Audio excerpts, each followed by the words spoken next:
Hey, what's up guys, it's DarkArmedDuelist, and today I'm going to be doing a deck profile of my Dinomists. Now this is something that I really wanted to build for a long time, and I just got around to building it recently because I was off on Christmas break, and I was like, well, I kind of want to build Dinomists, and so now I'm here, and I built them. So anyways guys, don't forget to like, comment, subscribe, hit that bell in there so you can become a part of the notification squad, and let's get started on this. And you guys know how I feel about Pendulum decks. I'm not a big fan of them, but this one's really good. Like, I really like Dinomists.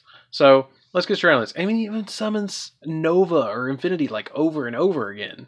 So first off, we're going to be playing 3 copies of Dinomist Rex. Dinomist Rex is actually really good. Like, some people play 2. I like 3. Once per turn, or once while this card's in the Pendulum Zone, you can negate the effect of a card effect that targets another Dinomist you control and destroy it. You don't want to usually see him in the opening hand, but he's still a really good card to see. If it attacks the end of damage step, you can tribute a Dinomist monster to activate one of the effects. Either make this card have another attack in the round, and if it attacks a defensive position monster, inflicts piercing, or shuffle one card from your opponent's hand into the deck, or their side of the field into the deck, and then this card gains 100 attack, which is really good. Usually if you're going second, I want to see this pretty quickly because I want to be able to swing. Then I play 3 copies of Dinomist Brachion. Brachion's effect is that once per turn, while this card's in the Pendulum Zone, you can gain the activation of a card that targets another Dinomist card, and you control and destroy it. A lot of the cards have either, if they're going to be destroyed by battle, or they're going to be destroyed by a card effect. That's all their Pendulum effects. And it's really good that they have that. So the next one they'll have, the 3s have the effect that they negate the destruction of a Dinomist, and this negates the 6s negate the battle. Or a card effect. If you do not control a Dinomist Brachion in your monster zone while you control a monster with the highest attack, even if it's a tie, you can special summon this card from your hand.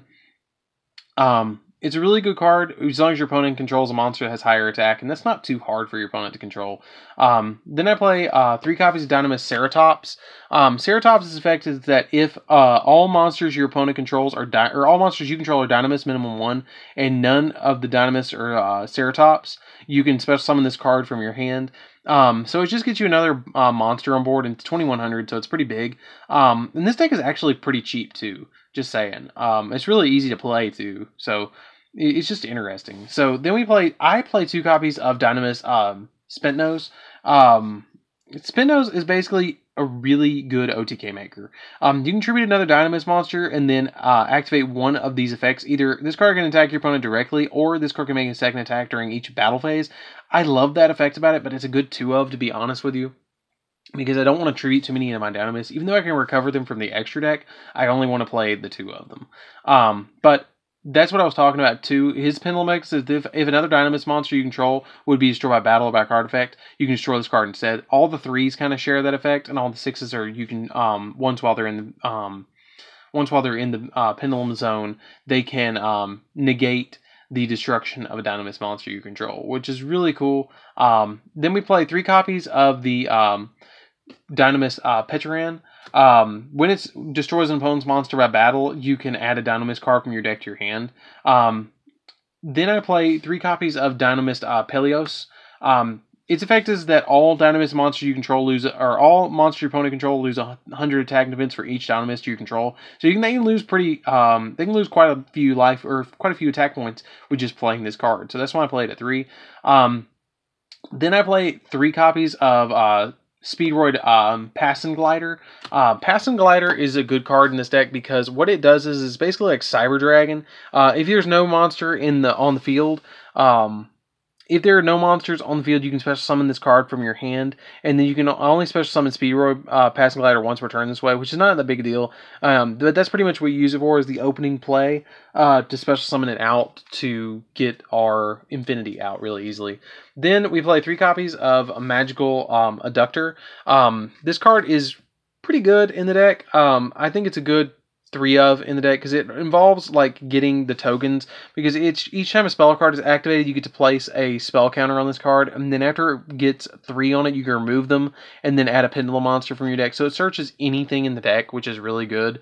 And then its monster effect we don't usually use all that much, so I'm not even going to bother with it.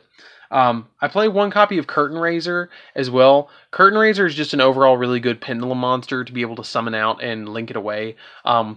with it being able to special summon itself from the Pendulum Zone really easily. So it's just really easy to summon it out. So the next card I play is one copy of Rescue Hamster. The one copy of Rescue Hamster is good later in the game, to be honest with you.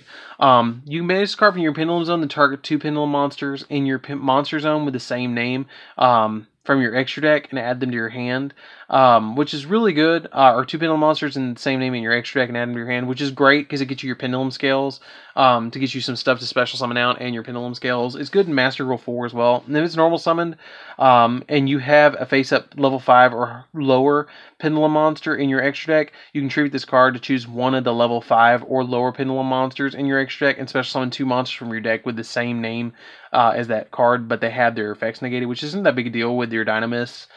Usually they're just special summoning themselves and you're using them for that. And then for my 3 hand traps, which I almost consider like, or my 4 hand traps, excuse me, I'm playing 2 copies of Effect Veiler and then 2 copies of Ash Blossom as well. You can kind of interchange this any way you want, but I like the 2 Ash Blossoms and 2 Effect Veilers. If you want to play Ghost Ogre in here, play Ghost Ogre in here. It's up to you guys. So that's it for the monsters, guys. I know it's a high monster count, but it's Pendulums, and that's why you need the high monster count. Some people even play Chronograph, but I don't feel like it like meshes well with this deck because the levels of the Dinomist are 5, and that's why I play the Passing Glider. I saw a YouTuber out there, I don't remember his name, like the other day playing Passing Glider, and I started playtesting it, and that's actually what inspired me to play this. So it was really cool. So then we play 2 copies of Limiter Removal, because it's all machines, and, you know, it's easy to OTK. 3 copies of Called by the Grave, because we don't want to be able to be, you know, OTK'd and stuff. And then 3 copies of Dinomist Charge. Dinomist Charge is really the searcher of the deck. When this card is activated, you get to add a Dinomist monster from your deck to your hand. And then once per turn, if a Dinomist card is added from your from the field to your extra deck, face up, add one of those cards to your hand. So it gets them out of the extra deck, and it helps you with Master Rule 4 as well, keeping them out of the extra deck and just being able to special summon them from hand over and over again. So that's it for the spells, guys. It's not a lot of spells. It's mainly the monsters that you got to keep up with. And then for the final card of the deck, we play 3 copies of Dinomist Howling. You need 3 copies of Dinomist Howling. I cannot emphasize that enough. This card is so good. So good. When this card is activated, you get to place 1 or 2 Pendulum monsters, Dinomist Pendulum monsters from your deck in your Pendulum Zone, but you can't Pendulum summon anything until the end of the turn that is not a Dinomist monster.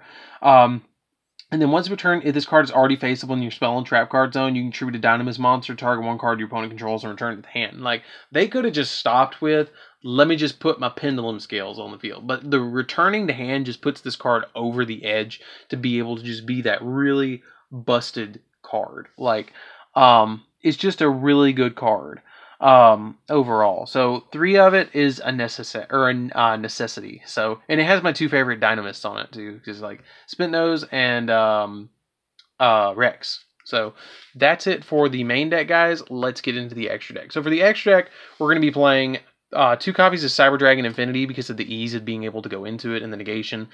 Basically, this is the main card that I go into the extra deck for, is 2 Novas and 2 Infinities. 2 Infinity and beyond. And then we play 1 copy of Tornado Dragon because we can pop back row. 1 copy of Evilsworn Exciton Knight because you can make it kind of easily in the deck with the Petrels and the what's his name? Pesilos, or whatever his name is. I probably mispronounced a couple of those, and I apologize. So then we play 1 copy of Borreload and 1 copy of Borrelsword, because it's really easy in a Pendulum deck to summon out a bunch of monsters to link them away anyways. 1 copy of Unicorn, just to bounce stuff over and over and over again. Cleafort Genius. The cool thing about Cleafort Genius is this, okay? The effect of it, the last effect of Cleafort Genius is when 2 monsters are special summoned at the same time to zone this card points, so you can add a level 5 or higher machine monster from your deck to your hand. That's the really cool thing about Cleafort Genius. And it just takes 2 machine monsters, which all of your Dinomists are machines. So it's really easy to summon it out to get that ability to, you know, have that cool interaction.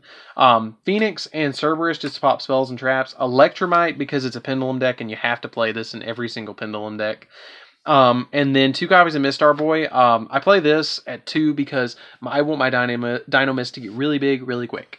because a lot of them can attack multiple times, and Rex can do piercing damage. So that's pretty much it for the deck profile, guys. I really enjoyed doing this one. It's a really awesome deck, and it's really budget, to be honest with you. I mean, like, the main deck may cost, if you took out the Ash Blossoms and maybe put Common Called by the Graves in here, you might be looking at $40. Like, seriously. In the extra deck, if you took out the Borreload and Borrelsword and the expensive cards out of here, maybe like the Borrelsword, the Borreload, and the Phoenix or the Unicorn, you might be looking at, I don't know, $20, $30. Maybe the Tornado Dragon not in here too. I don't know if I don't remember if it got reprinted or not. But anyways, guys, don't forget to like, comment, subscribe. Tell me what you think of this deck down in the comments down below. Like I said, just an overall really fun deck. Really budget deck, and it can win locals. It can win locals.